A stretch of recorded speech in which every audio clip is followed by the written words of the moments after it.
नमस्कार साथियों, Sarvodaya ample classes के ऑनलाइन क्लासेस में आपका हार्दिक स्वागत है। हमने लास्ट वीडियो में राजस्थान की विभिन्न रियासतों को देखा था, जिसके अंदर हमने राजस्थान की 19 रियासतें, 3 ठिकाने और 1 केंद्र शासित प्रदेश को समझा था कि वो कहां कहां रहे। इसके बाद आज हम बात करते हैं मेवाड़ राजवंश के।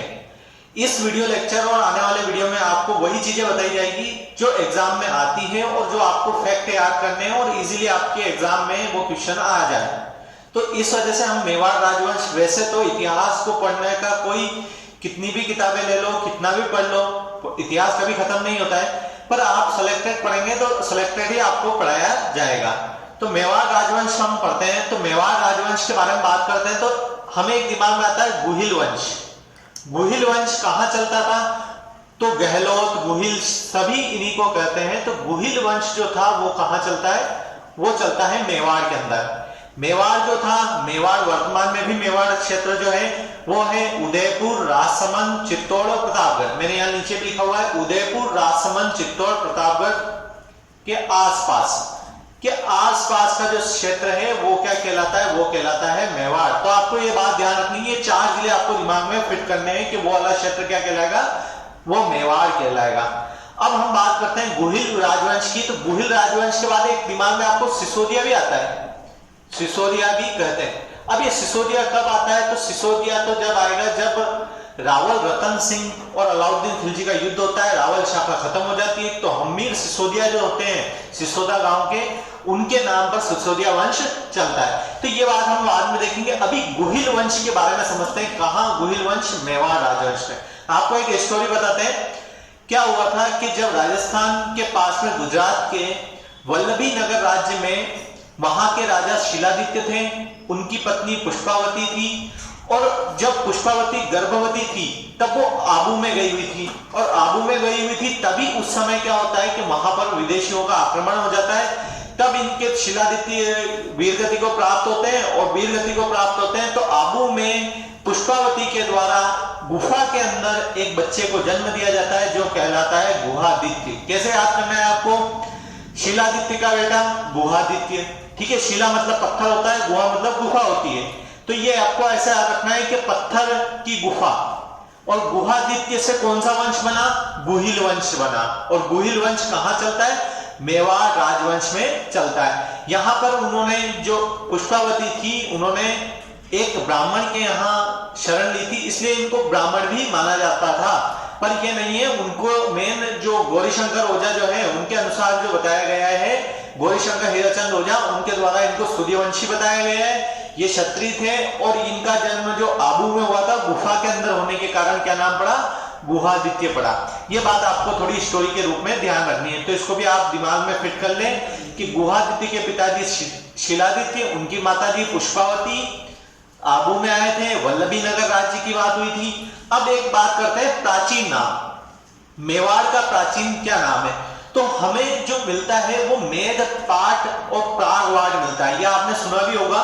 पर मेदपाट होता है हिंदी में नाम और प्रागवाड़ होता है संस्कृत में नाम। ये भी आपको याद रखना है कि मेवाड़ का प्राचीन, और कौन से जनपद में आते थे? ये शिवी जनपद में आते थे। ये भी इंपॉर्टेंट है, ये भी इंपॉर्टेंट है। जो इंपॉर्टेंट है वही पढ़ाया जा रहा है। ऐसा नहीं कि आप सोचोगे इसको भी याद नहीं करें, इनको तो याद करना ही करना है। मेदपाट और प्रागवाड़। अब पूछा जाए मेदपाट क्यों?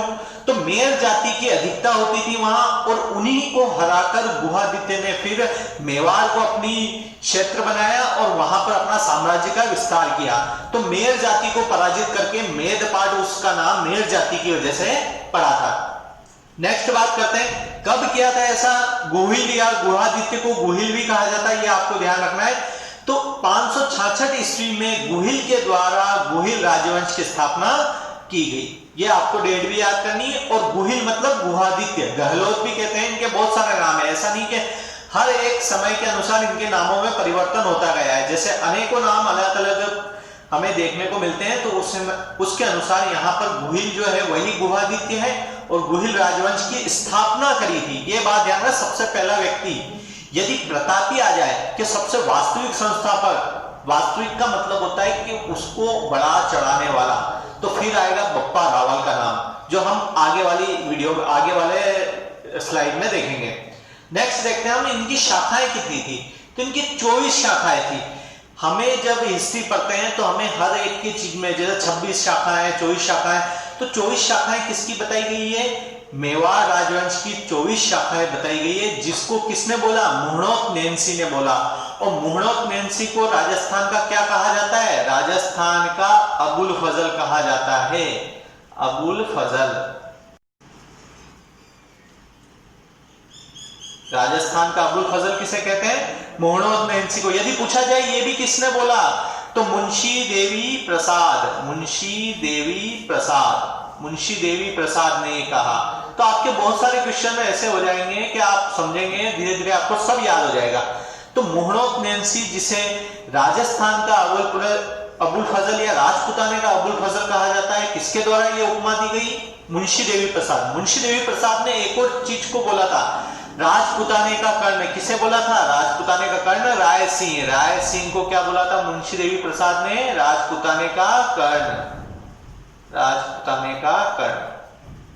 तो ये सब चीजें आपको बाद में भी पढ़ाई जाएगी, आपको केवल समझना है। अभी एक और व्यक्ति हुए जिन्हें राजस्थान के इतिहास के पिता कहा जाता है, कर्नल जेम्स टॉड। तो कर्नल जेम्स टॉड ने भी इस बात का समर्थन किया है कि मेवाड़ राजवंश की कितनी शाखाएं? गुहिल वंश की 24 शाखाएं। ये बात भी आपको ध्यान रखनी है। यदि पूछा जाए कर्नल जेम्स टॉड ने किसके अनुसार ऐसा कहा है, तो कर्नल जेम्स टॉड के गुरु आपने कभी नाम सुना है?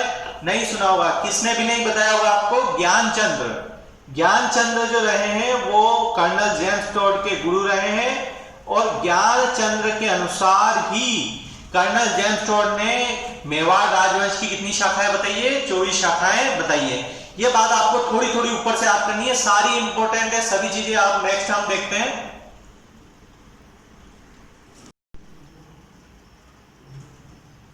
चलिए अब हम मेवाड़ राजवंश की सबसे प्रतापी, जो शुरुआत में जिन्होंने सबसे गुहिल वंश की सबसे प्रतापी और वास्तविक संस्थापक जिन्हें माना जाता है, बप्पा रावल के बारे में पढ़ेंगे।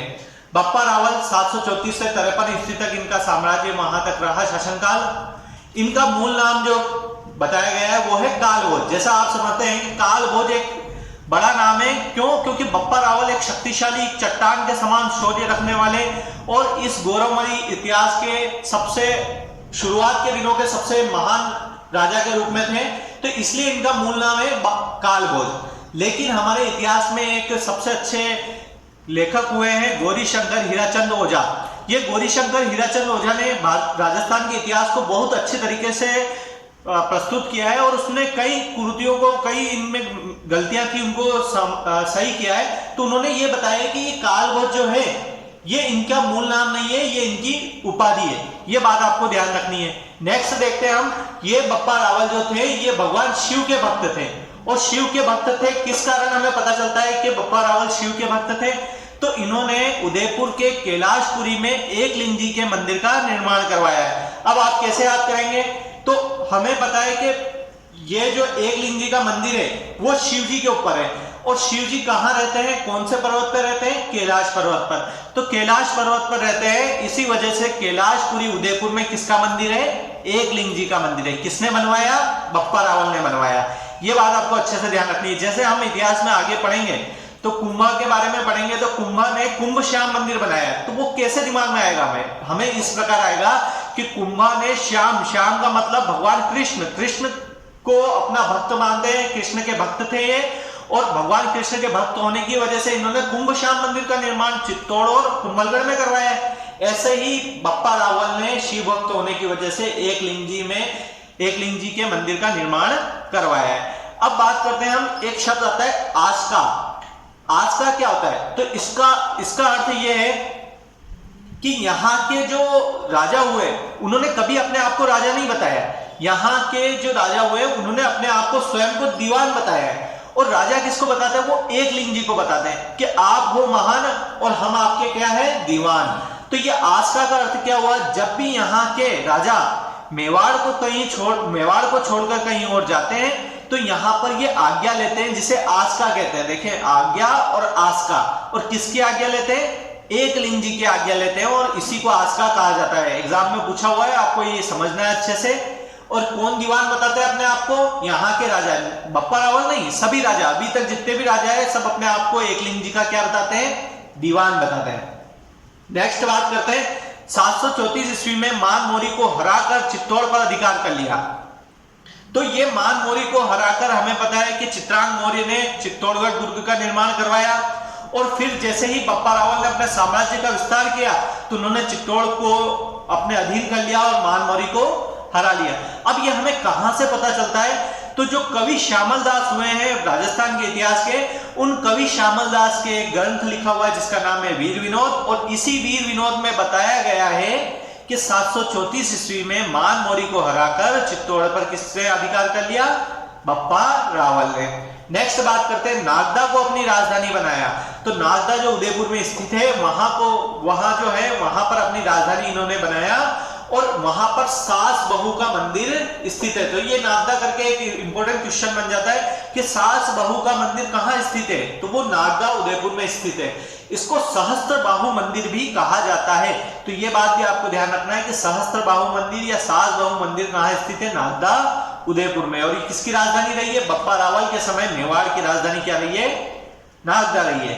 अब बात करते हैं हम नेक्स्ट, जो बप्पा रावल ने इतना बड़ा साम्राज्य का विस्तार किया, तो इतने बड़े साम्राज्य को विस्तार करने के लिए किसी न किसी का आशीर्वाद चाहिए था इन्हें, और ये क्या करते थे? ये हरित ऋषि की गायें चराया करते थे, और हरित ऋषि के ही आशीर्वाद से इन्होंने मेवाड़ साम्राज्य को इतना बड़ा बनाया है। तो ये बात इंपॉर्टेंट है कि हरित ऋषि की गायें, किसकी गायें? हरित ऋषि की गायें चराया करते थे।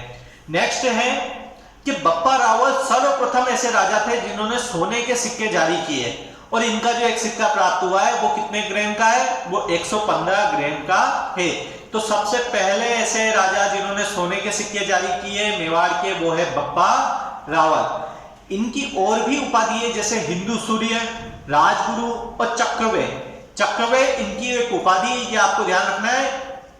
हिंदू सूर्य, राजगुरु और चक्रवे, ये तीनों चीजें आपको अच्छे से याद करनी है। नेक्स्ट देखते हैं हम, एक पाकिस्तान का एक शहर है रावलपिंडी। तो आप देखें रावल और, चलिए बप्पा रावल के बारे में कुछ और जानकारी देखते हैं जो एग्जाम में इंपॉर्टेंट है हमारे लिए। तो पाकिस्तान का जो शहर है रावलपिंडी, उसका नाम जो रावलपिंडी रखा गया है वो भी बप्पा रावल के नाम पर रखा गया है। कैसे रखा गया है? तो हमें पता होना चाहिए बप्पा रावल एक महान शक्तिशाली राजा हुए, और यहां तक कि वो गजनी तक इनका साम्राज्य था, और गजनी तक इन्होंने अपना शासन को फैला दिया था। तो पाकिस्तान का जो शहर है रावलपिंडी, उस पर भी इनका अधिकार था, और वो शहर का नाम भी किसके नाम पर रखा गया? बप्पा रावल के नाम पर रखा गया, क्योंकि रावल और रावल दिख रहा है आपको। नेक्स्ट हम बात करते हैं इनकी समाधि। तो बप्पा रावल की समाधि कहां है? खुरासान के अंदर स्थित है। ये बात भी आपको इंपॉर्टेंट है, याद रखनी है। नेक्स्ट देखते हैं, कर्नल जेम्स टोड ने जो इनको नाम दिया है वो शील दिया है। शील, जैसे हमने देखा है कि इनका मूल नाम कालभोज था, और डॉक्टर गौरीशंकर हीराचंद्र ओझा ने यह बताया कि ये तो उनकी उपाधि है। तो यही बात है कि कर्नल जेम्स टोड ने भी जो शील नाम दिया है वो किसको नाम दिया है? वो बप्पा रावल को नाम दिया है। कुंभलगढ़ जो प्रशस्ति है, कुंभलगढ़ में स्थित है, प्रशस्ति का अर्थ होता है प्रशंसा करना। तो कुंभलगढ़ प्रशस्ति के अनुसार जो बताया गया है वो बप्पा रावल को वीप बताया गया है। वीप मतलब होता है ब्राह्मण।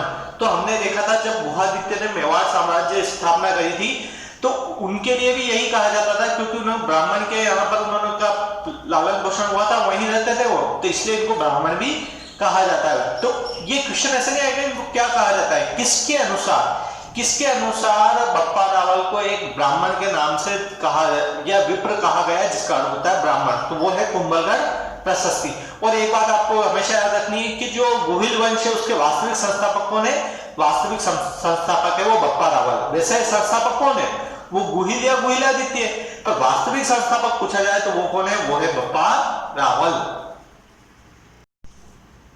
चलिए अब हम मेवाड़ के राजवंश के अंदर जो दूसरे सबसे प्रतापी राजा हुए हैं उनके बारे में पढ़ते हैं। जैसे कि आप देख रहे हैं अल्लट जो है वो बप्पा रावल के बाद जो प्रतापी का अर्थ यही हुआ कि जिनके बारे में हमें वर्णन मिलता है, उसी के बारे में इतिहास में लिखा जाता है जिसने कुछ किया है। तो अल्लट के बारे में हमें जो जो जानकारी मिली है इतिहास में, वो जानकारी आपके एग्जाम के लिए इंपॉर्टेंट है। जैसे अल्लट को आलूराव के नाम से भी जाना जाता है, या पूछा जाए आलूराव उपाधि किसकी है या आलूराव उपनाम किसका है, तो वो अल्लट का है।